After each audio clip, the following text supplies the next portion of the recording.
from making music to writing a novel? I just gotta ask. How did I go from making music to writing? Well, actually, it kind of started vice versa as far as seriousness is concerned. Sort of in a break, I wrote the novel, and then I started writing music. So, and it's really cool because like any fans out there who write poetry or anything like that, you can turn those into songs as well. So, Wow. yeah. And for people that haven't heard of you, how did you get into country music? I would definitely say it was my eclectic background. You know, I grew up in the music industry or the movie industry, and I was surrounded by very creative people. My father, before he was on Vice, he did Broadway. He was doing hair and stuff, and their tastes were anywhere from Mozart to Dolly Parton, and so we were really encouraged to be and do and listen to whatever we wanted, as long as it was positive and as long as it helped us to excel in life. And so going back to writing, I gravitated towards it because country music has maintained storytelling throughout its life, and as a writer, it attracted me in that way. So I just adore country music. Do you remember the first song you wrote? What it was about? Blush was actually the first big song that I wrote. It was about a fairy tale first kiss. So my idea of what it would be like if it was like all fireworks and everything. We'll see how it goes, but Is there a relationship or someone that inspired your novel, Harlow? I would definitely say the relationship with myself, because I think in order to love somebody else, of course it's a love story, you have to discover yourself first and foremost. And that's how the novel kind of pans out to be. She's held captive in her father's castle because her father is a Caucasian aristocrat back in the 1930s in England. And it was very taboo to be in a interracial relationship, much less the result of one. So, long story short, she grows to discover herself and the true meaning of love and what it means to be human, not caged up or anything. Wow. Okay, this band was from Chile. I had to translate this. Is it harder to sing in another language besides English? I wouldn't say it's harder. No. No, they're the same. The only difference is it's kind of like you have to translate the sounds, obviously, because you're singing a different language. But besides that, it really comes easy. As long as you have a passion for something, I think it just kind of flows. And she also wanted to know, how did you learn so many languages and why? Well, I learned to sing them phonetically. I taught myself because, well, first of all, when I was really young, my father and my mother, they would travel the world. They lived in Italy, Germany, all over Europe, and so I guess I picked up some of the dialect traveling there before I even started singing in different languages. But then I gravitated towards the beauty of the sound of another language. It's very romantic with me, because I think it sounds beautiful. Like, Sag's mir, wo die Blumen sind. So those kind of things. Just sing like an angel in a... Como la flor, con tanto amor. It's something pretty about the words. So You should have like some... Oh my gosh, it sounds like perfect, like auto-tune little... Wow. That's what the Hilton does, no? Yeah. So how is it touring with Colin Ray? It's been amazing. Love Colin. Love Colin. He's just such a sweetheart. And again, he reminds me so much of my father as far as a celebrity is concerned, because, when you see Colin, regardless of who you are, whether you are the president or whether you're, the janitor, he's like this. He welcomes you with open arms, So he treats everyone with love, and I think that's why being on tour with him has been such a success. So. Can we expect any new music or touring this year? Yes, absolutely. My album should be released this summer. We have a summer release, and we have some touring in Europe. Wow. We're working on contracts and everything, but we'll have that confirmed soon, and it'll be on Facebook. But I'm so excited for Europe. Oh, it's amazing. Yeah, so it's good to go back home. Who are you most excited to see at CMA Fest perform? know what? I haven't really had a chance to see anyone. No, because we've just been go, go, go as far as, because Nashville, I come to work. But I loved meeting Kimberly from Little Big Town.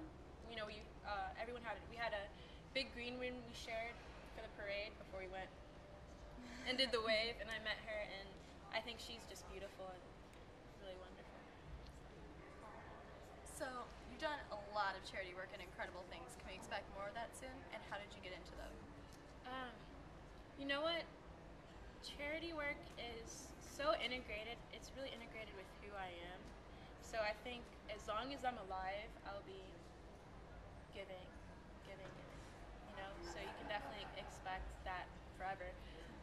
I got into it because, again, it goes back to my parents. I think when you really learn about what it means to be human and how you're shaped by your environment, it really goes back to how you were raised, And when I was younger, we used to go to feed the poor and the hungry and all of that. So I've always been into it. And I think all of us really should if we want to make the world a better place. I mean, we have to live in it, so help your fellow man. All right, well, Sparkle asked us this question. What inspired you to write your first songs, and will you ever cease to be amazing? Oh, Sparkle. I think that's from Instagram, isn't it? Yes. Oh, I love her. She's so cool. My first song. Okay, the first song I wrote on guitar, like by myself, was about a near-death experience. It's not something I had. It's something I've heard about because I do a lot of research and reading and stuff. And it was the thing I remember most about all near-death experiences is that when you see the light, it's not just something that you see visually. It's something that you feel. It's like the most love that you can imagine when these people have their near-death experiences. And they say that when you die, that's kind of what happens to you. I guess you can never really know until it happens. But I think it's really inspiring because whenever you meet someone, you want there to be more than just the outside. You know what I'm saying? Yeah. You want there to be a projection of energy that can connect you. So Elise wants to know what's most meaningful to you and how do you incorporate these things into your music? What's most meaningful? Definitely relationships with everything around you and everyone, whether it's the earth, the puppies, I just got a new puppy, the animals, everything in life. So, and what was the other part of the question? How do you incorporate these things into your music? Like everything else, it comes up. It's like whenever you write a song, it's whatever you've experienced, so they always end up incorporated, I guess. All right, Jennifer wants to know who your greatest inspiration for getting into music is. I don't know. I don't really think of any one person. I can tell you who my favorite artists are. Okay. I love Michael Jackson because of how genuine he is. I love his relationship with the world and everything around him. I absolutely adore Loretta Lynn. We saw her live and she's spunky and just awesome, and she's very honest and genuine as well.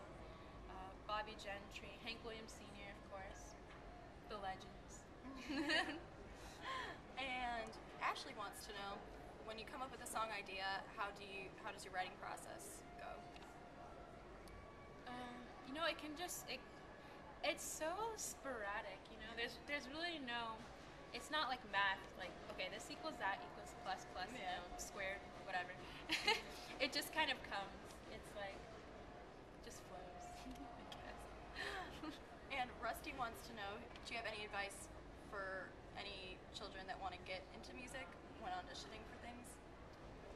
Definitely, first and foremost, have fun. Have a lot of fun. Because if you're having fun, then the audience is more likely to have fun. And then also, definitely just be very honest with yourself with whatever you're singing, because people can hear that purity in your voice, when you're singing from what you really feel. Like if you think of people like Janis Joplin and Etta James, these are women who felt absolutely every word they sang.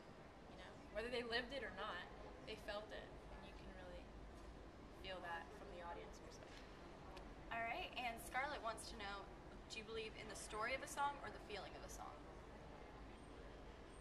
I believe in both, I guess. The feeling, like we just talked about, and then I love fairy tales, so stories are awesome. And of course, country, every song is a story, which is why I gravitated towards it. So. Great, well, thank you for sitting down with us. No. Hi, I'm Imaj, and you're on StageRightSecrets.com.